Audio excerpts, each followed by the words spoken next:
is called Hebey's Tale by Jenny Cox. Here we go. Something exciting is going to happen today, thought Hebey. I can feel it in my whiskers. Hebey was a small brown dormouse. He lived with his mother and father in a hole in the ground in the middle of a large field. Hebey longed for adventure. He thought life was very dull in the dark mouse hole. He wanted to see the world. Today was going to be different. His nose twitched with excitement. He peeped out of the mouse hole and blinked his eyes in the bright sunshine. What a lovely day, he said to himself. A lovely day for an adventure. He hopped out of the mouse hole and soon disappeared amongst the tall stalks of hay. He sang to himself as he hopped along. Suddenly he heard a rustling noise, which seemed to be growing louder and louder. He stopped and listened. Whatever could it be? Hebey trembled. A huge hairy monster with long ears and a waggy tail appeared. It was a dog, but Hebey had never seen a dog before. As the dog plodded nearer, Hebey shivered. He thought he would die of fright as the dog sniffed him, and then gently picked him up in his mouth. "Oh!" yelped Hebey. "Put me down at once!" But the dog took no notice, and set off across the hayfield, carrying Hebey. They had not gone far when the dog stopped dead. It had seen a rabbit in the distance, and it put Hebey down gently, and raced off after the rabbit, which disappeared quickly down a rabbit hole. "Oh dear, I don't like this adventure," muttered Hebey, as he smoothed his ruffled fur and cleaned his whiskers. He was unhurt, and he set off once more on his travels, until he came to a thick hedge. He crawled underneath, through a pile of fallen leaves, and out into the sunshine. Before him lay a wide river. Hebey sat on the bank and stared. He had never seen so much water. Hebey thought he saw something shining on the riverbed, and he leaned forward to take a closer look. A small silver creature shot up out of the water, turned a somersault, and landed back in the river with a plop. Then the creature swam to the bank and stared at Hebey.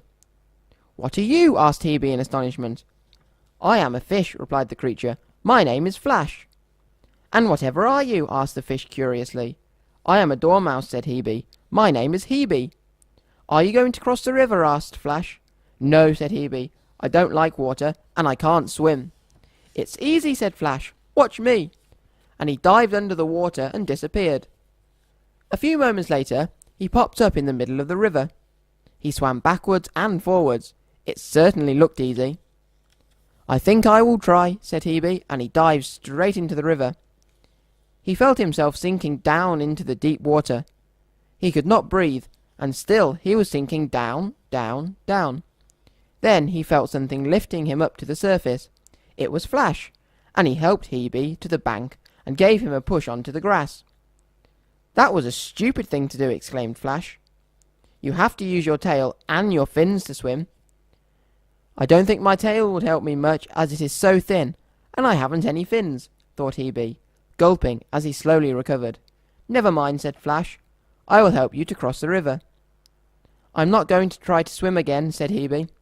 "Then I'll find you a boat," said Flash, and he dived under the water and disappeared. He came back, dragging a large curly leaf through the water. "This will do," said Flash. "I will pull it to the bank, and you can jump on. Try not to tip it up." Hebey climbed on carefully. "Hold tight," said Flash, and he pulled the leaf across the river.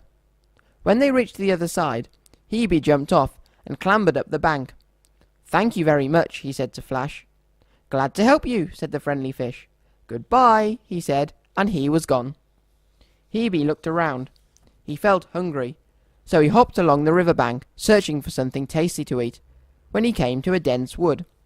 In he went, scratching among the leaves, looking for nuts and berries. He found a juicy blackberry and gobbled it up. Then he found a pile of hazelnuts and acorns. Lovely, he thought, as he bit open the shells and ate the nuts inside.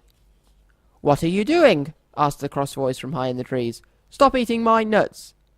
I have been collecting those for hours, and they must last me through the winter." Hebey jumped with fright and stared up into the tree. There in the branches of the great oak tree sat a red squirrel. It looked very cross. "I'm so sorry," said Hebey. "I didn't know they were your nuts." The squirrel scowled at him and clambered down to the ground.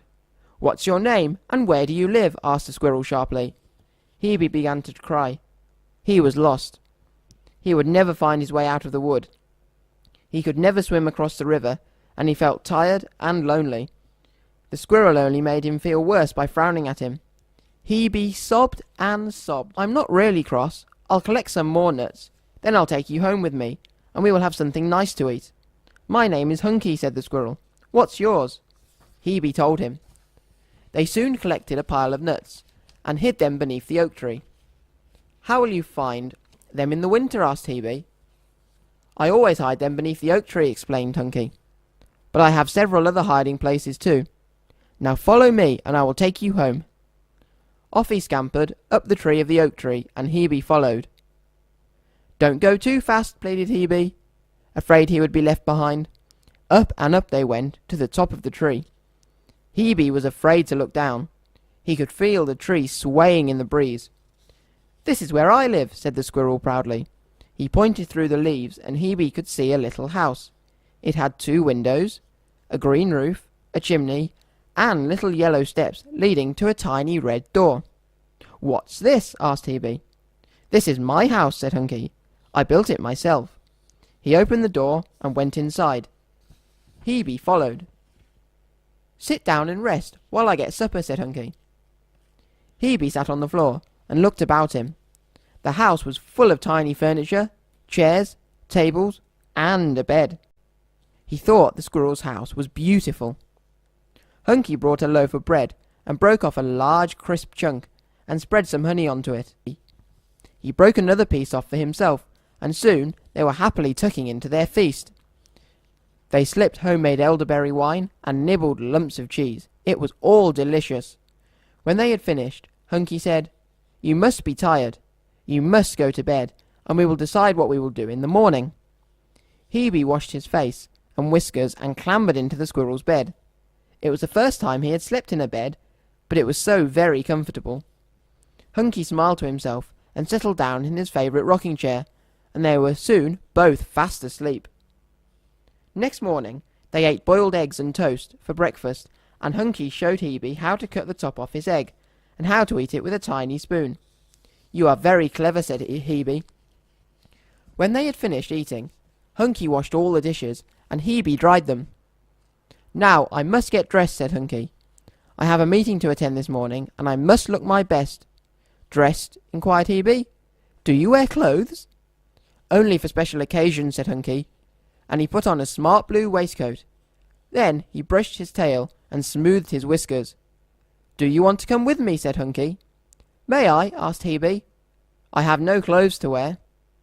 "I have something that may fit you," said Hunky, and pulled out a tiny red jumper. "There, that will look very smart," he said. Hebey struggled to get his arms into the sleeves, and eventually managed it. He looked at himself in Hunky's mirror. The jumper was a perfect fit. "Now we must go," said Hunky. "Follow me." And they both scampered down the tree of the great oak tree. "Come on," said Hunky, and ran off deeper into the woods. Eventually they reached a clearing, and the squirrel stopped.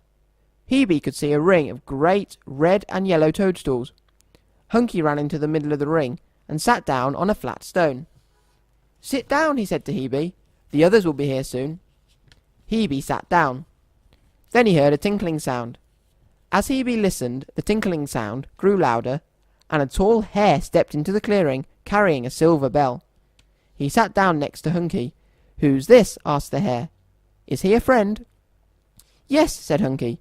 "This is Hebey," and he introduced Hebey to Hector the hare. "Hebey is staying with me for a while," said the squirrel. "Glad to meet you," said Hector. Then he rang the little bell. There was a rustling in the bushes, and a crowd of animals appeared. Voles, moles, bats, rats, mice, rabbits, hares, hedgehogs, and badgers, all dressed very smartly. Hebey was glad he was wearing the red jumper. "Quiet, please," shouted Hector, over all the noise. "Now," he said, "shall we begin?" "What are we going to do about the enemy?" asked the hare. "Who is the enemy?" whispered Hebey to Hunky. "Shh," said Hunky.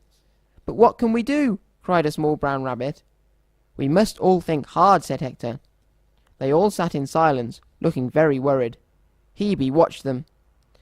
"Has anybody any ideas?" asked Hector after a while. Nobody spoke. Then Hebey whispered once more to Hunky, "What is the enemy?" This time Hector heard him. "Let me explain," said Hector. "Men come into the wood and chop down trees and drag them away to cut into logs to burn on their fires. Some of the animals have homes in the trees, and their homes are destroyed. The men trample the wood and drive great tractors through, crushing everything in their path. Sometimes, when the men are fox hunting, they come on horseback with packs of dogs. They kill the foxes, and they blow noisy horns and frighten the birds from their nests. The men send dogs down the badger sets to catch the badgers. Soon there will be no wood left, and nowhere for us to live." All the animals sat in silence once more and thought. Hebey thought too. What could they do? "I know," said Hebey suddenly. "Be quiet," said Hunky crossly. "I know," said Hebey excitedly. "We must frighten the men away." "How can we frighten men away?" asked Hunky scornfully. "We must listen to all suggestions," said Hector. Then, turning to Hebey, he asked, "What exactly do you think we can do?" Hebey thought for a moment. He knew all the animals were waiting to hear what he had to say. "We must make the men afraid to come into the wood," he said. "Make them think the wood is haunted," he added, suddenly remembering a ghost story his mother had told him. "All men are afraid of ghosts," said Hebey. All the animals thought he must be very intelligent to think of such a clever idea. "That is a brilliant notion," said Hector, in his most important voice. "Have you any plans?" "How can we make the men think the wood is haunted?" Now it was Hebey's turn to sit in silence and think. Suddenly all the animals started to chatter to each other, and they thought of clever ideas. "Right," said Hector, over the din. "I suggest we close the meeting, and go home and think about this. Tomorrow we will meet again to discuss our plans." Then he turned to Hebey and said, "Thank you, my friend.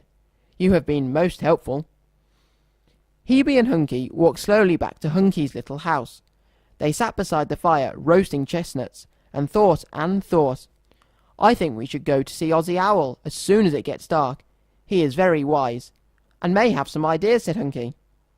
Hebey was afraid of owls, and knew that they ate dormice, but Hunky said that his friend would not dream of doing such a thing. When darkness fell, they scrambled down the oak tree and ran through the wood until they came to a great hollow tree. "Are you there, Ozzy?" Hunky called. There was no reply, so Hunky shouted, "Ozzy, are you awake?" Hunky hopped up the tree trunk and peered into the dark hole. Hebey followed, feeling very frightened. Inside there was a candle burning in the corner, but no sign of Ozzy. "He must have gone out hunting," said Hunky. "For worms," he added, when he saw Hebey shiver. Suddenly there was a great flapping noise very near to them. Hebey was terrified. "Woo woo! Woo woo!" "So there you are, Ozzy!" exclaimed Hunky. "We have been looking for you." "Woo woo's this?" hooted Ozzy loudly. Hunky explained. Then he told Ozzy about Hebey's brilliant idea, and asked him if he could help. "Of course I can help," said Ozzy. Ozzy said that he would ask Thrush and Pheasant for their assistance, and he was sure Blackbird and Magpie would lend a hand too. He would also have a word with the bats. Then Ozzy flew off into the night with a loud "woo woo!"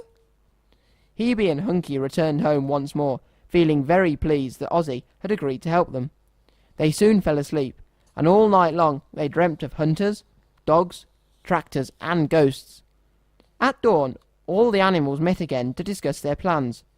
Every animal and bird had a special part to play, and now they were ready to act. Thrush and Blackbird flew off to the nearest houses and found 6 white sheets hanging on the line to dry. They took out the pegs and carried the sheets back into the woods.